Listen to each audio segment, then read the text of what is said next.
Darkness fell over London, and with it came a dread that no amount of preparation could fully quiet. People across southern England had learned to live with fear during the war years, but this was something different. This wasn't the distant rumble of bomber formations or the wail of air raid sirens that at least gave you warning and sent you running to shelter.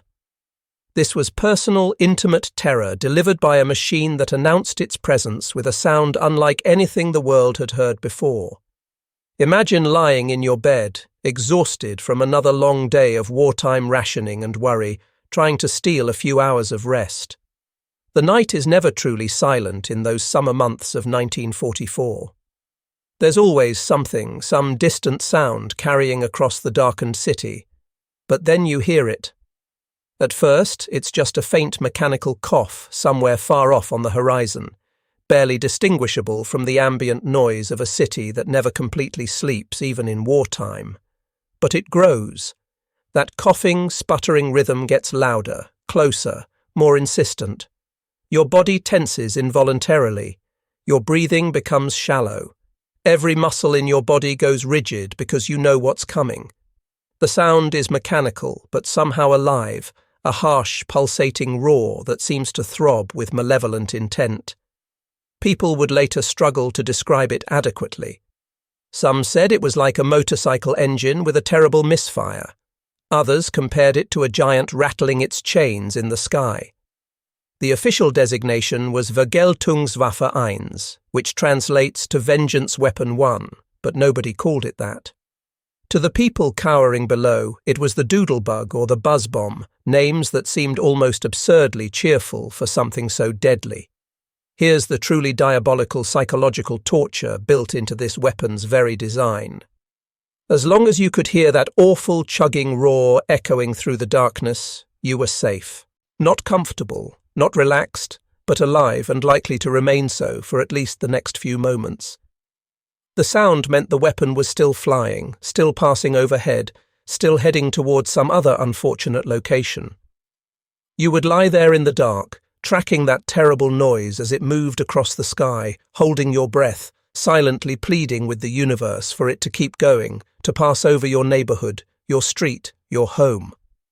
But then it would happen. Without warning, without any gradual decrease in volume, the engine would simply stop.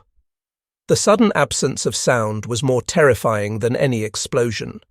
That silence was bottomless, absolute, suffocating. In that moment, time seemed to stretch and distort. Your heart, which had been hammering away in your chest, now felt like it was pounding hard enough to crack your ribs. You couldn't breathe. You couldn't move. You could only wait and count. 1, 2, 3, 4. The mathematics of death became intimately familiar to millions of people. When the engine cut out, the weapon would begin its final descent. It would glide silently through the air for somewhere between 10 and 15 seconds before impact. During those eternal moments, everyone within earshot was frozen in the same desperate prayer. Please let it be far away. Please let it hit somewhere else. Not here, not now, not me. And then the explosion would come, a massive detonation that shook buildings and shattered windows miles away. If you heard the blast, you were alive. You had survived this particular roll of the dice, but you knew with absolute certainty that others hadn't. Somewhere in the darkness, homes had been obliterated, families destroyed, lives ended in an instant. And you would lie there in your bed or crouch in your shelter, overwhelmed by a toxic mixture of relief and guilt and the knowledge that tomorrow night, or perhaps in an hour, or even in just a few minutes, you would have to endure this horror all over again. This was the summer of 1944, and these weapons had arrived just as the world thought victory was finally within sight. The Allied armies had stormed ashore at Normandy on the 6th of June, fighting their way inland through the hedgerows of France. Liberation was spreading across Europe. Hitler's empire was crumbling. The end seemed tantalizingly close, but Adolf Hitler had promised his people wonder weapons that would turn the tide of the war, and now those promises were manifesting in the skies over England. The first one struck London on June 13th, barely a week after the D-Day landings. Initially, people didn't know what to make of it. Some thought it was a damaged bomber trying to make it home. Others assumed it was some new type of conventional attack, but as more arrived, the truth became horribly clear. This was something new, something unprecedented. The Germans had created the world's first operational cruise missile, and they were using it to terrorize British civilians in a campaign of vengeance for the strategic bombing of German cities. The weapon itself was remarkably crude in many ways, which was part of what made it so effective. Unlike precision bombers that required trained crews and could be shot down by fighters or anti-aircraft fire, the V-1 was essentially a flying bomb that required no pilot, no return journey, no precision targeting. It was a blunt instrument designed for maximum psychological impact rather than military effectiveness. You launched it in the general direction of a major population center, it flew until its fuel ran out, and then it fell from the sky and exploded. Simple, terrifying, devastatingly effective at spreading fear. The technical specifications might sound modest by today's standards, but in 1944 they represented a formidable challenge to any defense system. The weapon flew at approximately 400 miles per hour, which doesn't sound particularly fast now, but was faster than many of the fighter aircraft trying to intercept it. More problematic was its flight altitude. It cruised at somewhere between 2,000 and 3,000 feet, low enough to make it difficult for radar to track effectively, especially over land where ground clutter interfered with detection, but high enough that ground-based observers had very little warning before it passed overhead. For the fighter pilots scrambling to intercept these weapons, the challenge was immense and the danger extraordinary.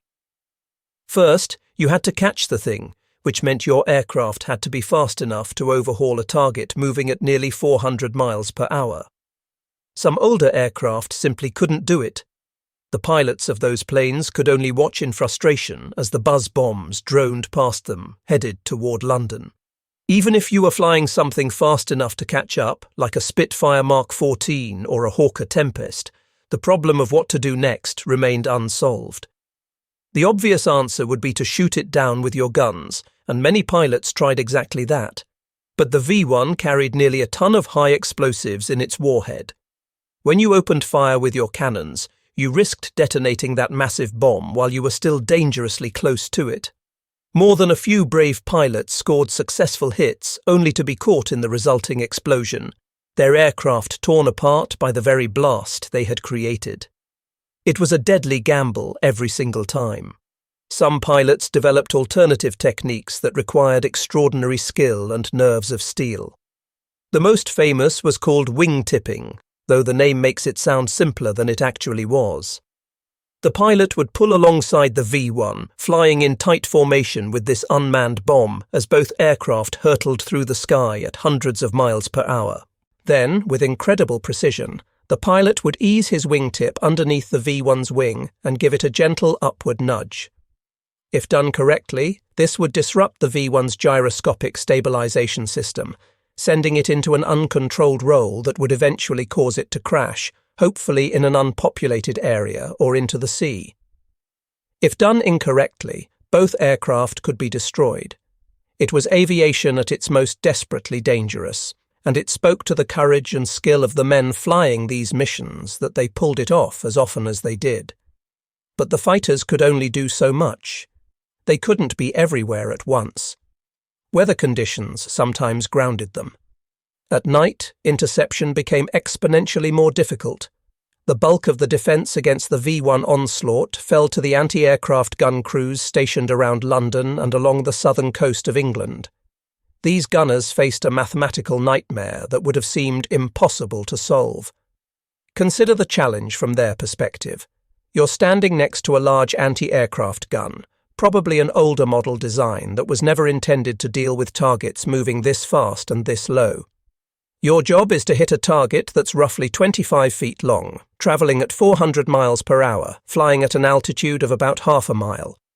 You can't aim directly at the target because by the time your shell reaches the point where you're aiming, the V-1 will be long gone.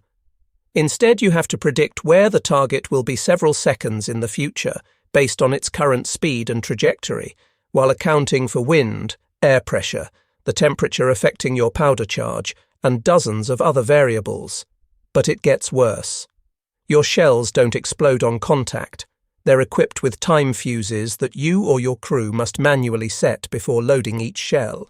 You have to calculate not only where the target will be, but exactly how many seconds it will take for your shell to reach that precise point in the sky. Set the fuse for too short a time and your shell explodes before reaching the target altitude. Set it for too long and it explodes after the target has already passed. The margin for error is measured in fractions of a second. Now imagine you're trying to do all of these calculations in your head or with crude mechanical calculating devices, while the target is screaming toward you at hundreds of miles per hour, while other guns are firing all around you, creating smoke and noise and confusion, while you're exhausted from hours or days of continuous bombardment, and while you're acutely aware that if you and your fellow gunners fail, that weapon is going to fall on London and kill civilians. The stress must have been absolutely crushing. The early statistics were brutal and demoralizing. During the first weeks of the V1 campaign, British Anti-Aircraft Command calculated that it took an average of 2,500 heavy anti-aircraft shells to destroy a single flying bomb. Think about that for a moment. 2,500 shells. Each one had to be manufactured, transported, stored, loaded, aimed and fired. Each one represented industrial capacity, raw materials, and human labour. And you needed 2,500 of them, on average, to stop one V1. The numbers were even more depressing when you looked at the overall interception rate. During those first terrible months of summer 1944, British defences were only managing to destroy about 17% of incoming V1s. For every 6 buzz bombs that crossed the English Channel heading toward London, 5 were getting through. The mathematics of attrition were firmly on Germany's side. The human cost was staggering. Throughout the V1 campaign, the Germans launched approximately 9,500 of these weapons toward England. The ones that penetrated the defences killed more than 6,000 people and wounded nearly 18,000 more. Tens of thousands of homes were destroyed or damaged so severely they were uninhabitable. Entire neighbourhoods were reduced to rubble, and this was happening at a time when everyone had believed the worst was over, when Allied armies were advancing through France, when victory seemed within reach. For the German High Command, the numbers looked extremely encouraging. Their calculations, done by some of the finest military engineers and scientists in the world, suggested that effective defence against the V won by conventional anti-aircraft fire was essentially impossible. The weapons were simply too small, too fast, and too low-flying for the technology of the time to counter them reliably. They believed they had created something truly unstoppable, a terror weapon that would break British morale and perhaps even force a negotiated peace before Allied armies could reach German soil. They were making one catastrophic assumption. They assumed that Allied defences would remain static, that the British and Americans would continue fighting with the same weapons and the same tactics. They assumed their enemies had no tricks up their sleeves, no secret weapons of their own, no revolutionary technology that could change the equation. In this assumption, they were profoundly, devastatingly wrong. While Londoners endured nightly terror and gunners struggled against impossible odds, something remarkable was happening thousands of miles away across the Atlantic Ocean. In laboratories and workshops scattered across the United States, scientists and engineers were perfecting a technology that would fundamentally transform warfare. This wasn't about building a bigger gun or developing a faster airplane.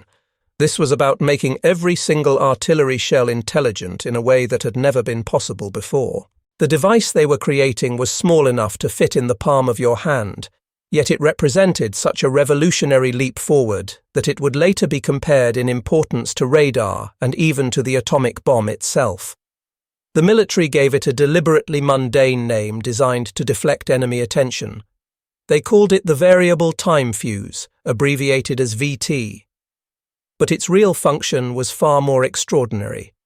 It was a proximity fuse. a device that could detect when it was near a target and automatically detonate itself at the optimal moment for maximum effect. The core concept sounds simple enough when you state it plainly. Instead of requiring a gunner to manually set a time fuse and hope it explodes at exactly the right moment, what if the shell itself could sense when it was close to an enemy aircraft and detonate automatically? No more guesswork, no more hoping you've done the calculations correctly. The shell would make its own decision about when to explode, and it would make that decision based on actual proximity to the target rather than estimated time of flight. Simple in concept, yes, but the engineering challenges were absolutely staggering. To make this work, you had to pack a miniature radio transmitter and receiver into the nose of an artillery shell. This package had to be small, perhaps the size of a coffee mug or slightly larger. It had to be cheap enough to mass produce because you'd need millions of them. And then, most impossibly of all, this delicate radio equipment had to survive one of the most violent events imaginable. When an artillery shell is fired from a large anti-aircraft gun, it experiences forces that are almost incomprehensible. The acceleration is measured at around 20,000 times the force of gravity. To put that in perspective, astronauts launching into space experience perhaps 3 or 4 times the force of gravity.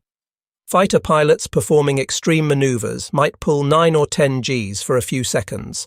20,000 Gs is a force so extreme it seems designed to destroy any mechanical device ever created. But it gets worse. The shell isn't just accelerated, it's also set spinning at thousands of revolutions per minute to stabilize its flight. So this miniature radio package has to withstand crushing force and extreme rotation simultaneously. And then, after surviving this incredibly violent launch, after being subjected to forces that would instantly kill any human being and crush most machinery into twisted metal, the device has to work perfectly. It has to power up, start transmitting radio waves, receive the reflections, process the signals, and make the split-second decision to detonate, all while hurtling through the air at hundreds of miles per hour. The electronics technology of the early 1940s was based almost entirely on vacuum tubes. These were fragile glass devices containing thin filaments and delicate internal structures. They were the kind of component that would shatter if you dropped them on the floor from a height of a few feet. The idea of making them survive 20,000 Gs seemed like pure fantasy. In fact, when German scientists evaluated the possibility of creating such a device, they concluded it was technologically impossible and abandoned their research. This decision, this conclusion that it simply couldn't be done, would turn out to be one of the most consequential mistakes of the entire war. The Americans and British, however, refused to accept that it was impossible. In 1940, as Britain stood alone against Nazi Germany, British scientists shared their early research into proximity fuses with their American counterparts. The challenge was handed to a remarkable team of scientists and engineers working under the direction of Dr. Merle Tuve at Johns Hopkins University in Baltimore. This group, known as Section T, would spend the next several years performing what can only be described as technological miracles. They attacked each problem systematically, refusing to be discouraged by setbacks. The vacuum tube problem seemed insurmountable until someone realized that the miniature tubes being developed for hearing aids might be suitable. These tiny tubes were more rugged than standard radio tubes, and a company called Sylvania began manufacturing specially reinforced versions designed specifically for proximity fuses. But even ruggedized tubes would shatter under the stress of being fired from a gun unless they were protected somehow. The solution was both elegant and practical. Engineers embedded the delicate vacuum tubes in a special potting wax that would cushion them against the violent forces of launch. Think of it like packing a fragile Christmas ornament in bubble wrap before putting it in a box, except the box is about to experience forces 20,000 times stronger than gravity. The wax worked, the tubes survived. Then there was the power supply problem. You needed a battery to power the radio circuits, but it couldn't be a normal battery. A conventional battery installed in the fuse might explode during launch, or might activate prematurely, or might leak during storage. What they needed was a battery that was completely inert, completely safe, right up until the moment the shell was fired, and then would activate instantly and provide power throughout the brief but critical flight. The engineers came up with a solution that was genuinely brilliant. They designed a small glass vial filled with an electrolyte solution and installed it inside the fuse. During storage and handling, this vial was intact and the battery was inactive. But when the shell was fired, the immense force of acceleration would shatter the glass vial, releasing the electrolyte. The rapid spinning of the shell would then distribute this fluid throughout the battery components, instantly activating it. From inert storage device to functioning power source in a fraction of a second, triggered automatically by the very act of firing the shell. With power solved and the vacuum tubes protected, the basic radio circuit could function. The principle of operation was based on something called the Doppler effect, which you've probably experienced even if you don't know the technical term for it. When an ambulance with its siren blaring drives past you, you notice that the pitch of the siren seems to drop as it passes. That's the Doppler effect. The frequency of sound waves changes based on relative motion between the source and the listener.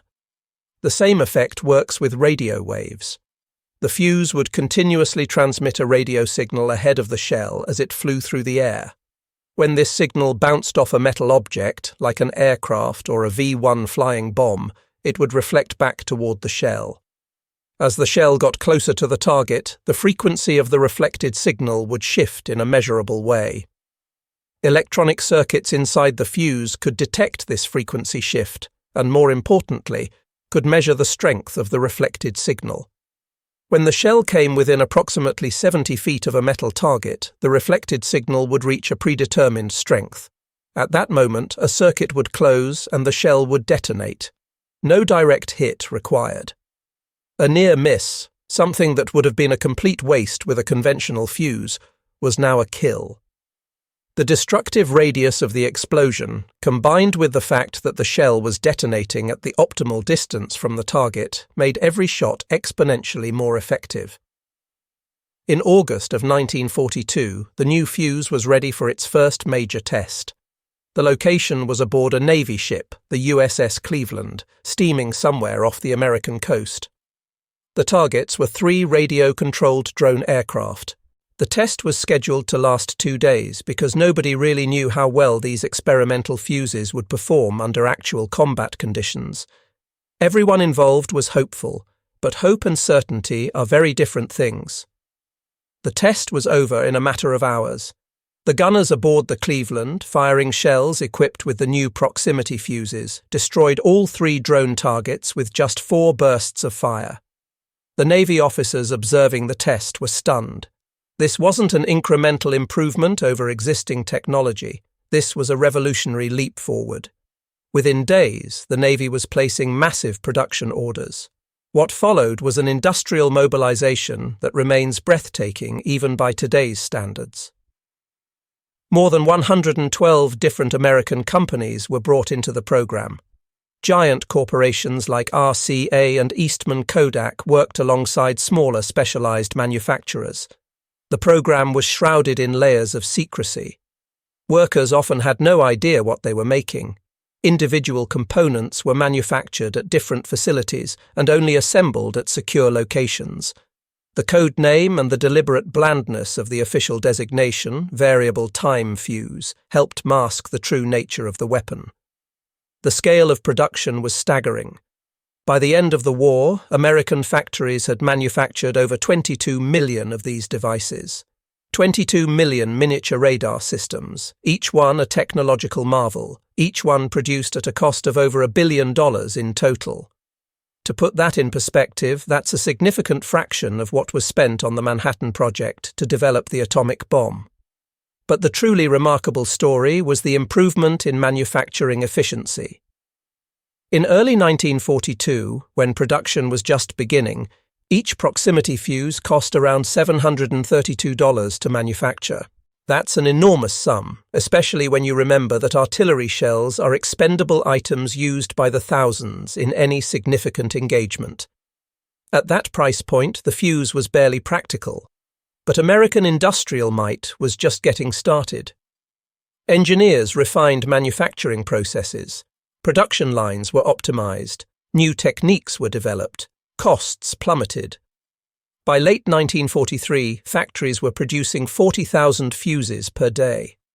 At the peak of production in 1945, that number had climbed to 70,000 fuses per day, every single day, and the cost per unit had dropped from $732 to just $18.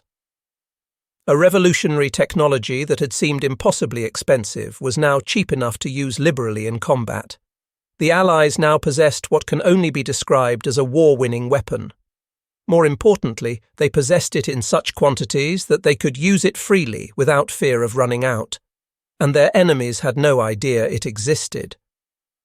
Across the English Channel and the North Sea, German intelligence and scientific communities were suffering from a failure of imagination so profound it would have tragic consequences. This wasn't because German scientists were incompetent. Far from it. Germany had pioneered rocketry. They had developed the first operational jet aircraft. Their scientists and engineers were among the finest in the world. But when it came to the proximity fuse, their very expertise became a trap. In the late 1930s, German ordnance experts had conducted their own research into proximity fuses. They explored various approaches, including acoustic triggers that would detect the sound of an aircraft engine, infrared sensors that would detect heat, and radio-based systems similar to what the Allies would eventually develop. They conducted thorough analyses, ran experiments, and eventually reached a firm conclusion. Creating electronics capable of surviving the violent forces involved in firing an artillery shell was technologically impossible with current and foreseeable technology. Having reached this conclusion, they did what seemed like the rational thing. They abandoned the research and devoted their limited resources to other projects that seemed more promising. In a time of war, when resources are scarce and every decision matters, you can't waste effort chasing impossible dreams. From a resource management perspective, it was a logical choice. From a strategic perspective, it was a disaster. This decision created a blind spot in German military intelligence that would have devastating consequences. When you are absolutely certain something is impossible, you tend to dismiss evidence that it exists. The human mind seeks confirmation of what it already believes and tends to ignore or rationalize away contradicting information. German military intelligence fell into this trap completely. When the V1 campaign began in June 1944, German confidence was extraordinarily high. Their calculations showed that the buzz bombs were essentially immune to effective anti-aircraft fire. The numbers from Britain seemed to confirm this. Initial reports indicated that British defences were achieving only about a 17% interception rate. The V1s were getting through. They were causing terror and destruction. The weapon appeared to be working exactly as designed. But then something strange started happening. The reports coming back from agents and reconnaissance began to change. V1S were being destroyed by explosions that clearly weren't direct hits. Weapons that should have been far from any shell burst were exploding in mid-air. The rate of interception was climbing, sometimes dramatically. German commanders were perplexed. This didn't match their predictions at all. Their first instinct was to look for flaws in their own system. Perhaps there was a manufacturing defect causing the weapons to explode prematurely. Maybe sabotage by the slave labourers forced to build these weapons in concentration camps. They investigated quality control. They tightened security at production facilities. They examined every aspect of the V1's design, looking for weaknesses. They explored every possibility except the one that was actually true. Here's where the intelligence failure became truly catastrophic. German intelligence did receive reports suggesting that the Allies might have developed some kind of advanced fuse technology. Agents reported unusual patterns in anti-aircraft fire. Captured pilots sometimes made vague references to new ammunition. But every time these reports reached German scientific and technical experts for evaluation, they were dismissed.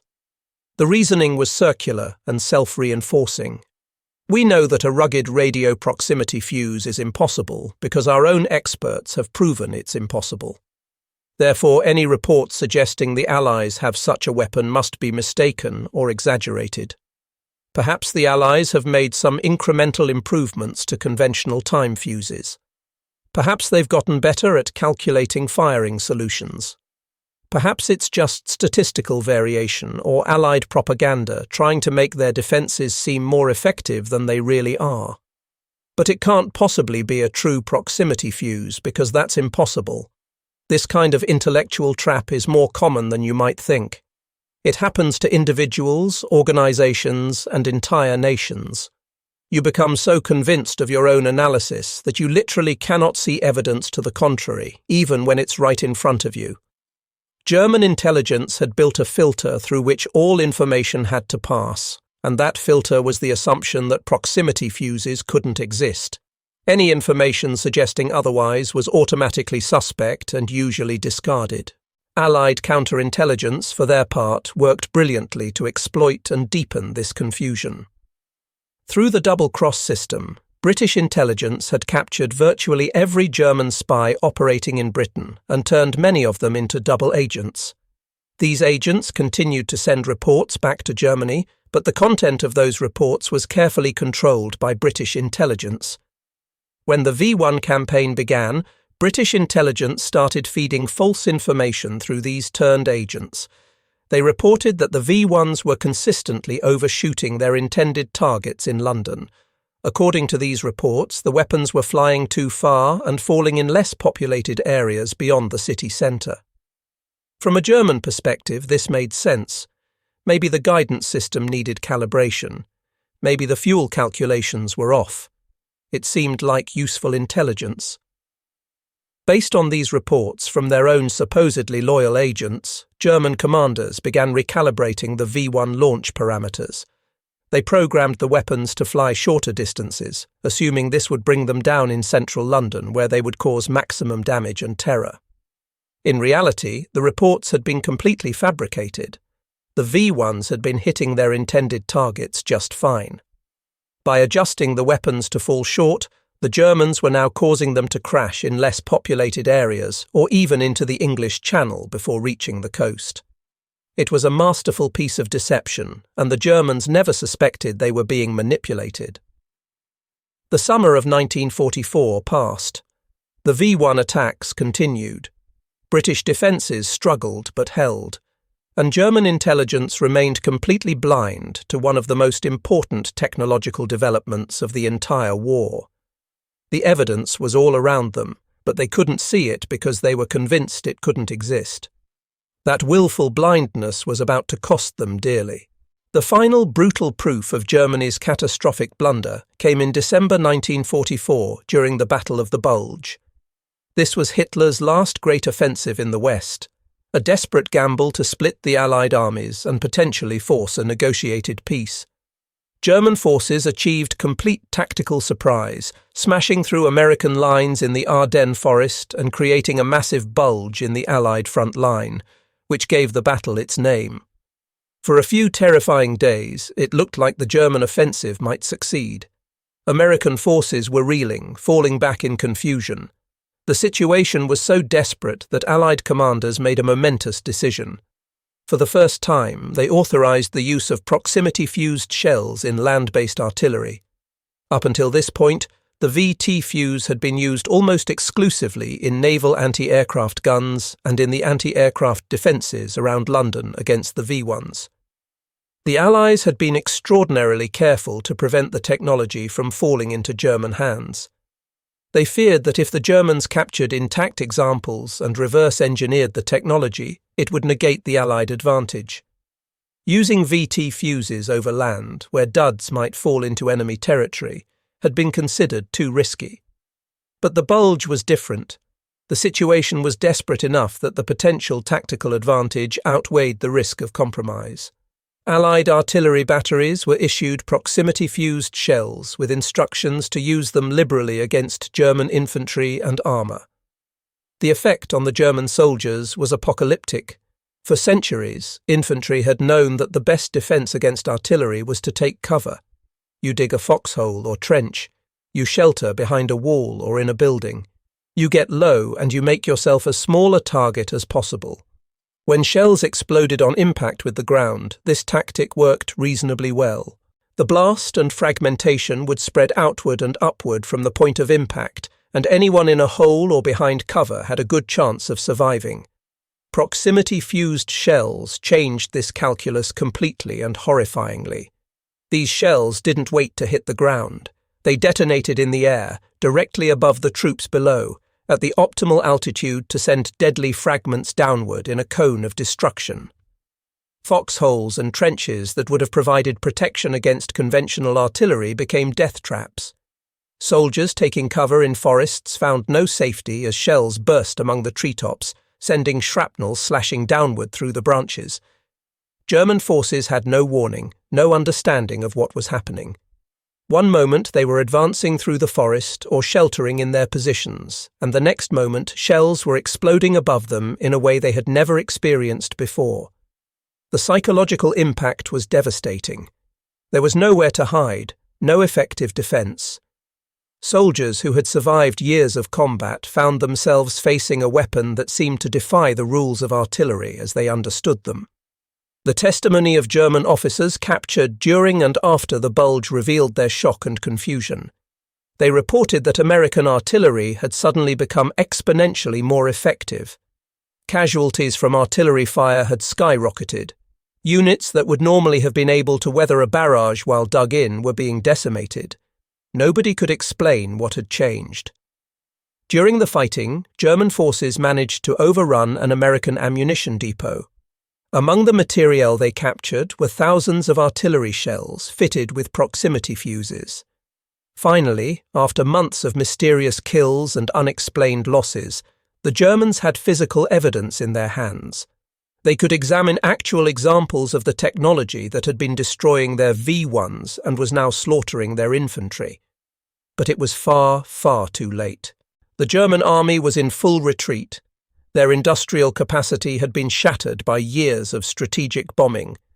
Even if their scientists could analyze the fuses and figure out how they worked, even if their engineers could design manufacturing processes, they no longer had the factories or the resources to produce these devices at the scale necessary to make a difference.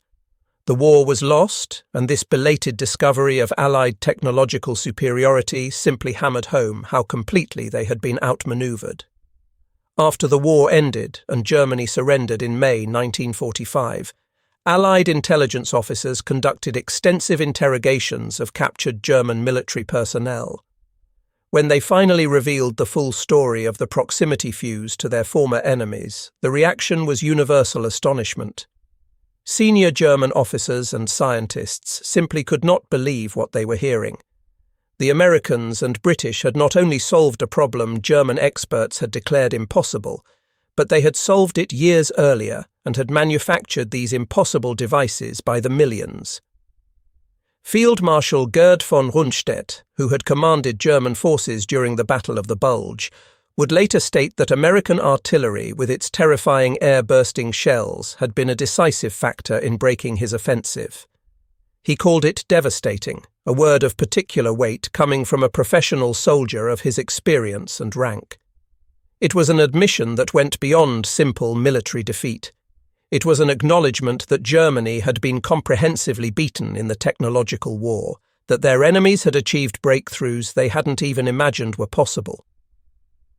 But let's return to the summer of 1944, to the skies over southern England, where this revolutionary technology was about to turn the Battle of Britain's second chapter into a comprehensive Allied victory.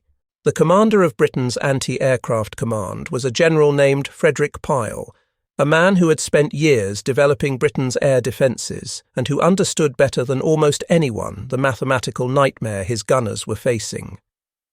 General Pyle made a critical and controversial decision in late July. He ordered a massive redeployment of anti-aircraft forces.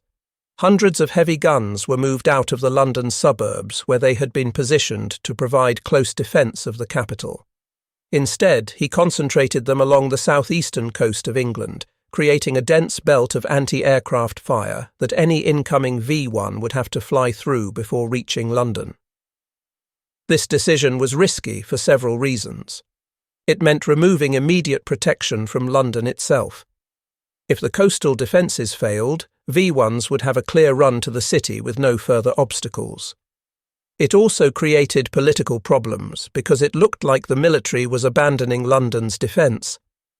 But Pyle understood something crucial. For his guns to be effective, they needed clear fields of fire without worrying about civilian casualties or collateral damage. Along the coast, guns could fire freely. If a shell missed its target or a V1 was damaged but didn't explode immediately, it would fall into the English Channel rather than into neighbourhoods. The coastal deployment created a clearly defined killing zone where gunners could engage targets without the complex calculations and restrictions that came with firing over a densely populated city.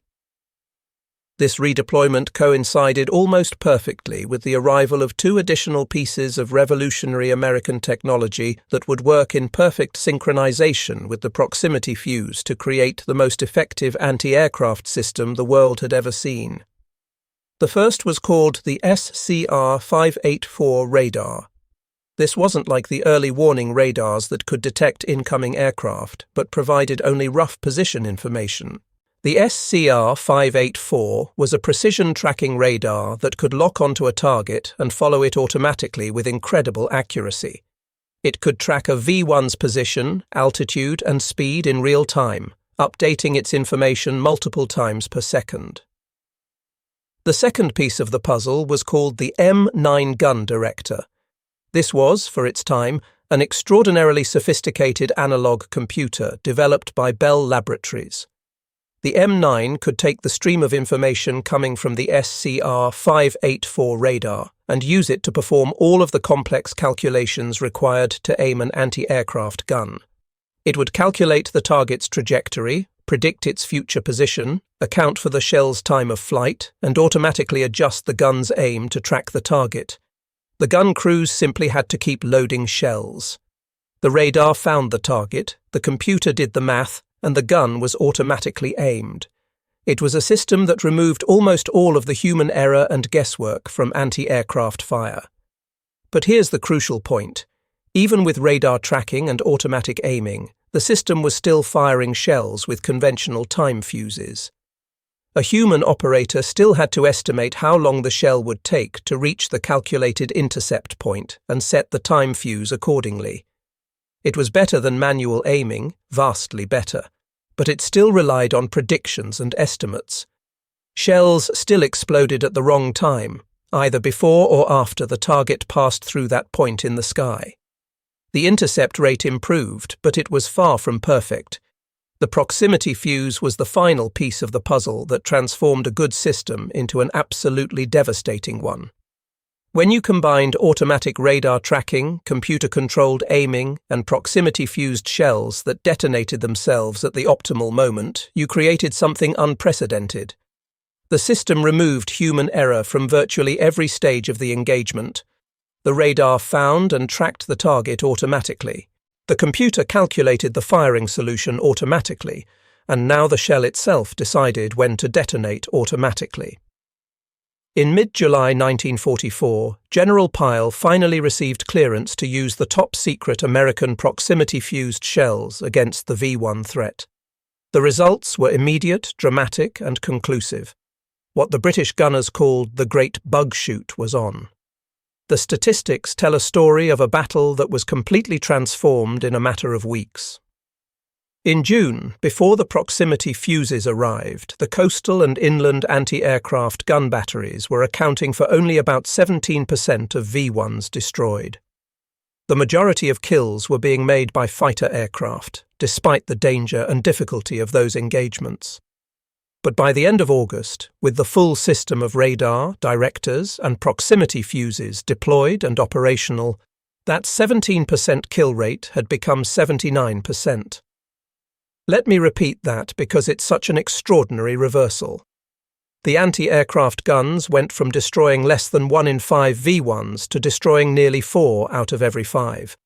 It was a transformation so complete that it bordered on the miraculous, except it wasn't a miracle. It was technology deployed at scale by people who understood exactly what they were doing. The number of shells required to destroy each V1 plummeted from around 2,500 at the campaign's start to approximately 100.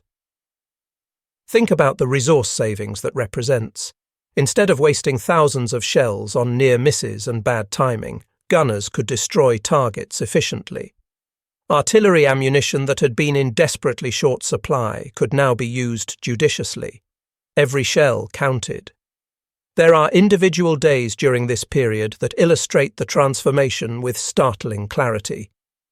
On August 28, 1944, the Germans launched a major attack. Multiple V1s were sent toward London in a concentrated bombardment. Of those weapons, an incredible 68 were blown out of the sky by the coastal anti-aircraft batteries alone. Fighter aircraft accounted for another 14 kills. Only 4 V1s penetrated all the way to London. 4 out of dozens launched. An interception rate that had once hovered below 20% had, on this particular day, climbed to over 82%. For the people of London, the change was immediate and profound. The constant fear that had gripped the city for months began to lift. Instead of lying awake at night waiting for that terrible engine sound, people could see distant fireballs blooming over the English Channel as the V1s were destroyed before they could threaten the city. The psychological burden eased. Children could sleep without nightmares. Parents could send their kids to school without quite so much dread.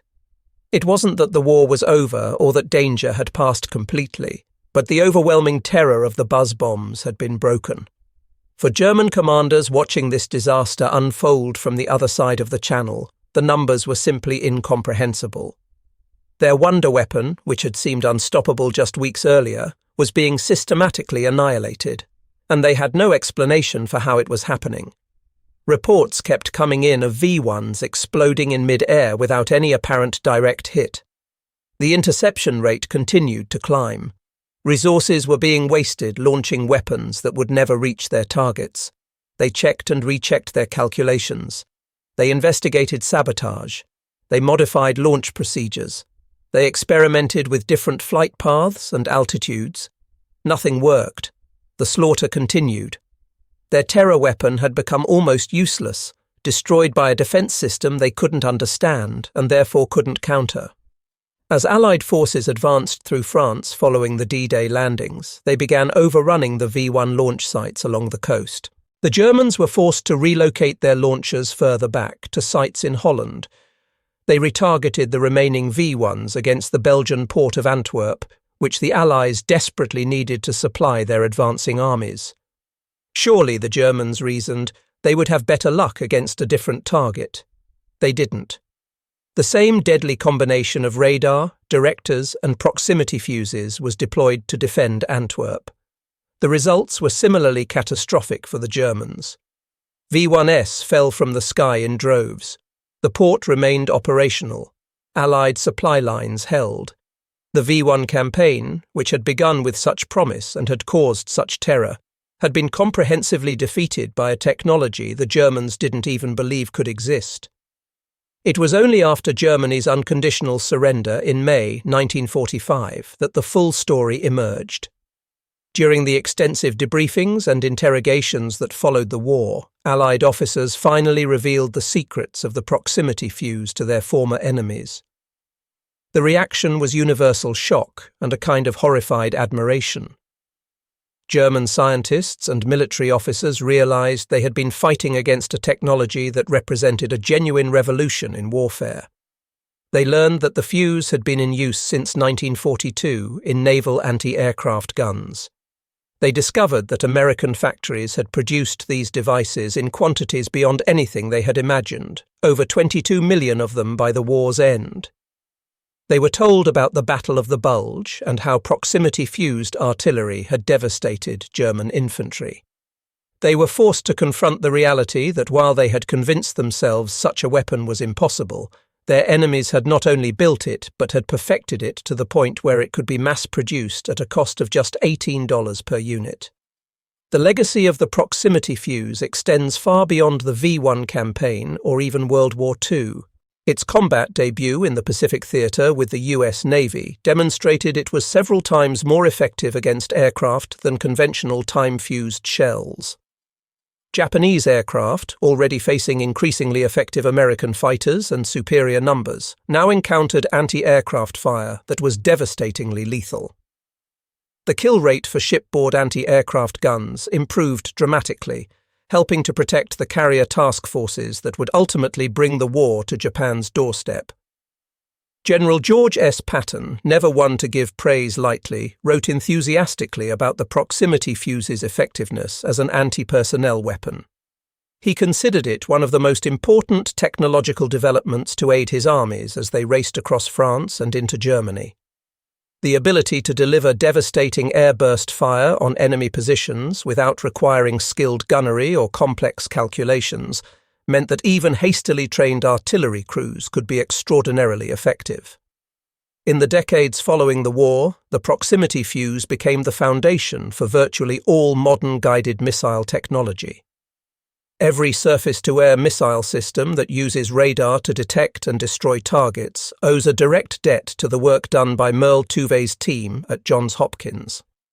The basic principle of proximity detection, refined and improved with transistors, and then with integrated circuits, and then with modern digital processors, remains at the heart of military technology today. The technology even found its way into civilian applications in ways the original designers never imagined. The basic concept of using radio waves or other sensors to detect nearby objects led to the development of automatic door openers, proximity sensors in automobiles that warn drivers of nearby obstacles, and countless industrial safety systems. A weapon designed to destroy enemy aircraft evolved into technology that makes modern life safer and more convenient. But perhaps the most important legacy of the proximity fuse is the lesson it teaches about the nature of modern warfare and the critical importance of technological innovation combined with industrial capacity. This wasn't a story of one brilliant inventor having a eureka moment and single-handedly changing the course of the war. It was a story of systematic scientific research, of teams of engineers solving problems one at a time, of industrial mobilization on a massive scale, and of military forces learning to use new technology effectively. The Germans had excellent scientists, perhaps the best in the world, in certain fields. They had developed remarkable weapons, including the V-1, the V-2 ballistic missile, and the first operational jet aircraft. But they made critical mistakes that ultimately doomed them. They underestimated what was possible. They convinced themselves that certain problems were unsolvable. And perhaps most importantly, they failed to match Allied industrial capacity. Even if German scientists had somehow developed proximity fuses, they lacked the industrial might to produce them in the quantities necessary to make a strategic difference. The V-1 flying bomb campaign represents a fascinating chapter in military history, precisely because it illustrates how quickly advantage can shift when one side deploys revolutionary technology at scale. In June 1944, the V-1 appeared to be an unstoppable terror weapon that would rain destruction on Allied cities for months or years. By September, barely 3 months later, it had been rendered almost obsolete by a defense system its creators didn't believe could exist. The campaign also demonstrates the critical importance of intelligence and counterintelligence in modern warfare. The physical battles fought by gunners and pilots were important, but equally critical was the intelligence war being waged in secret. British deception operations caused the Germans to miscalibrate their weapons. Allied security prevented the Germans from discovering the proximity fuse until far too late to make any difference. Information, or the lack of it, shaped the battlefield as surely as guns and explosives. There's a final point worth considering about technological arrogance and the danger of assuming you know what your enemies are capable of achieving. The German scientific establishment made a critical error when they concluded that proximity fuses were impossible. They took a hard problem, failed to solve it with the resources and time they allocated, and then assumed that because they couldn't solve it, it couldn't be solved by anyone. This is a trap that nations, organizations, and individuals fall into repeatedly throughout history. If you assume your enemies are stupid or backwards or technically incompetent, you will almost certainly underestimate them. If you assume that your own failure to solve a problem means the problem is unsolvable, you stop looking for solutions and you stop watching for signs that your enemies have found what you couldn't. The Germans were so certain of their conclusion that proximity fuses were impossible that they literally could not see the evidence accumulating that Allied forces were using exactly such a weapon. Their own expertise became a blindfold. The story of the V1 and the proximity fuse is ultimately a story about two very different weapons. One was loud, visible, and terrifying. Its very name, Vengeance Weapon, announced its purpose. It was designed to be seen and heard, to spread fear, to make civilian populations demand their government's surrender. The other weapon was silent, invisible, and unknown. It went about its deadly work without fanfare. Most of the people it saved never knew it existed. In the end, the weapon that worked in silence proved far more powerful than the one that arrived with a roar. The Doodlebug, despite its terrifying presence, was ultimately defeated. The proximity fuse, despite being unknown to the public and unacknowledged by the military for security reasons, fundamentally changed warfare. It's a reminder that in modern conflict, the loudest weapon isn't necessarily the most effective. Sometimes the deadliest tool is the one your enemy never sees coming because they've convinced themselves it cannot exist.